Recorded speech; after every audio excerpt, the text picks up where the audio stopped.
Hello, everyone. Welcome back to yet another political episode. We are on our second episode today. We're talking about Texas. And the Lone Star State was probably one of the biggest states that offered the most delegates, other than the super primary that will be held on Tuesday. We'll be reviewing that. But let's take a look at Texas. Once again, it seems that once again, very humiliating defeat for Joe Biden in the state of Texas because he actually lost some counties, and one county going to a new unknown candidate known Lozada, Frankie Lozada, and this person, I'm trying to figure out what his or her uh background is, but obviously is running a presidential election uh in here. Apparently Lozada won this county right here in the corner of Texas by so yes, doesn't really tell us about him or her. So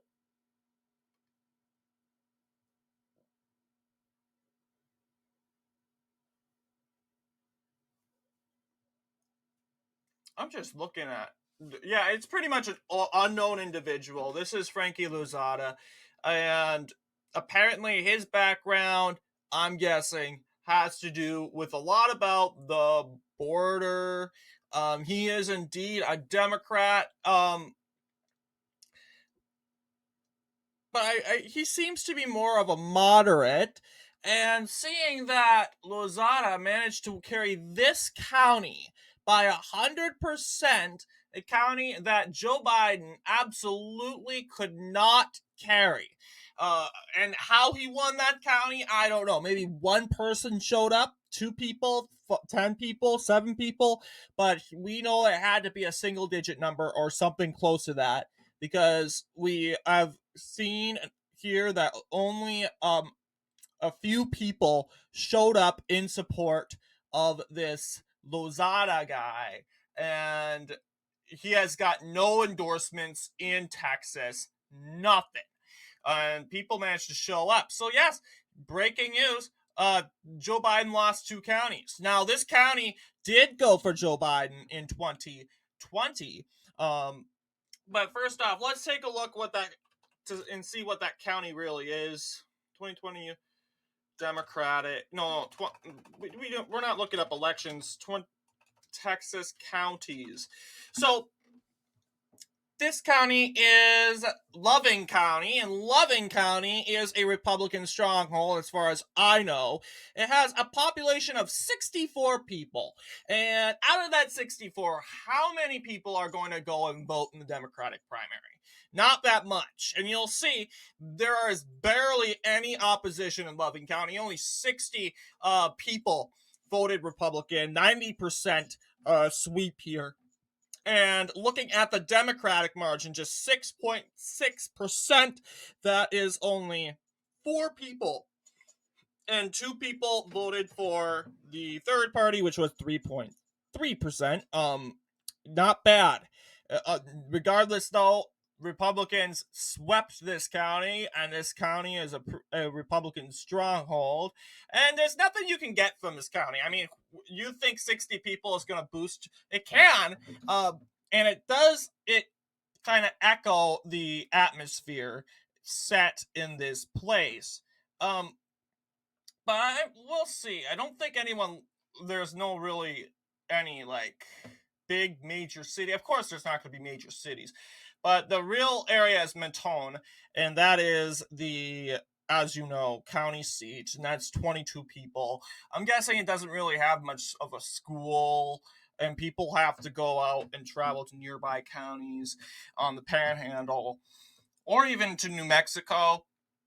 But that is pretty much a good example of Loving County and what it entails for that. So yes, Joe Biden not just lost in Oklahoma County, he lost a Texas county right here. He also didn't receive votes in this county. Apparently no one lives in this county here.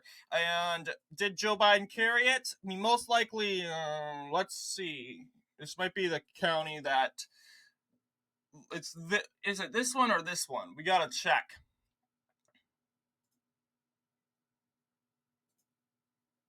Oh, this county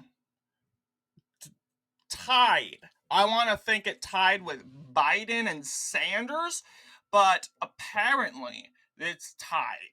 And if it tied with Bernie, I mean, or somewhat right here, then go ahead. He wins the said county. Um, Joe Biden also claims victory in that county, but not by much as what we would like to expect. But this county right here, yeah, a horrible performance for Joe Biden. 837,000 people voted for Joe Biden. That's very. That's seeing this as Texas. I expect more people to come out. How much votes did Democrats come and give Joe Biden in 2020? Let's take a look at that. Okay, I think Joe Biden did overperform his margin, so I can't say he did bad. He just failed to carry a county. You're expected to carry every county if you're running for re-election. As I did in previous videos, Trump carried all of the counties in the United States, every single one, with over 70% of the popular vote, because once again he was the key player in the election. You add an experienced governor, Bill Weld. We ditched him because he was pretty much a Democrat. But as you know here, Joe Biden wins 244 delegates to go to the National Convention for Democrats. So that is something to take a look at. So now let's take a look at the Republican Party and see what's going on here. It seems in Texas, Trump won by a much smaller margin than Biden, and he still successfully managed to carry every county. That again, the Texans in the Republican Party are much united, and they know who to go for. Now, Nikki Haley did her best in the the most liberalist, actually, county of Travis County, which holds Austin, Texas. And that county, as you know, votes Democratic to a 70% clip. It is a very strong Democratic stronghold. Once again, Austin, I wouldn't say it was like Dallas and Houston that trended with the Republican Party the whole entire time until now. It did go back and forth between Democrats and so forth. So I would never call this a Republican stronghold in its whole history. But if you want to say where Democrats have some sort of hold in Texas, it always has been Austin. That's probably the most city with the most Democrats from now to today. But when it comes to that, that's what it's looking like. But that is Austin, Texas. It's not even the most popularist. It does have 1 million, I think. Well, I'm not sure if Austin has 1 million. Let's check. And if it doesn't, it's just probably because the city does not have enough Republicans. And as far as I know, it's just sweeping opposition. It's close to 1 million, 974,000 people, close to that.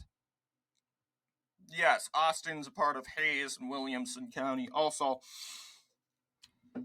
But that's what it's looking at right now. It's like probably right here. Austin, Texas. Oh, it's smack right here, right in the middle of Travis. But that is the county of Austin, Travis County. But the point is, as you know, Donald Trump made a huge sweep. He did his best strongholds, guess what, in the southern border. Once again, he swept the southern border. He managed to carry tons of Hispanic votes. And then there's a theory: no one lives near on the southern border, mainly immigrants or people of descendants of Mexican heritage usually live there. But then again, there's people that live up on the panhandle. Not much people live over here. Not much people live over here. Texas is a very wide state. The only places that people kind of live in is areas around Travis County, people around Harris County, Dallas County. Even the panhandle is pretty popular. But other than that, people don't really live around the southern border, and it's not a friendly place to live. Okay, whoever goes and says I would love to live by the southern border, no one, because well, first off, it's too graphic, lots of horrible stuff going on the southern border, and who honestly wants to see that gory stuff? So that honestly is going to be like, heck no, we don't want to see the border. We don't want to be near the border. So that makes total sense if you ask me. So Texas is, as you know, strong Trump. But I want to take a look back to the Democrats. Let's see how Joe Biden performed near the southern border. Not so well. In fact, it seems that Dean Phillips, or it seems like Marianne Williamson, most likely had good gains in that southern border. Because once again, Joe Biden has not been doing well with relation-wise with people on the southern border. They don't like him, okay? And if you ask me, I think more counties are going to shift towards Trump in the upcoming election in November. Because people, once again, it's hard to change a point of view in urban areas, more populated areas. But when it comes to the southern border, like we get 64 people living in a county, that's easy to kind of change. You have like Zapata County in southern Texas that keeps going back and forth between Republicans and Democrats with a 60% clip. That's because, once again, no one lives here. It's how it's looking this year. How's my problems this year? And they're going to vote based on that. And that's honestly how you should vote. This biased identity politics isn't really doing well. Am I doing good this year? Am I benefiting financially? Are we as a nation benefiting? How am I benefiting health-wise? So it goes both ways. And if it's neither, then think about being an independent. So that's kind of how it's supposed to be running. And I think southern Texas really considers that. Yes, there's a whole lot of voters down here in the middle that are just stuck with the Democratic Party. They just cannot get over it. They love the party so much, even though it's hurting them, hurting their livelihoods and everything. But they still love it. Talk about keeping your face in the I don't know, keeping your face in the mud for too long. Guess what happens? So that is what's going on here with Texas. What do you guys think? Let me know in the comments below. And as usual, I will see you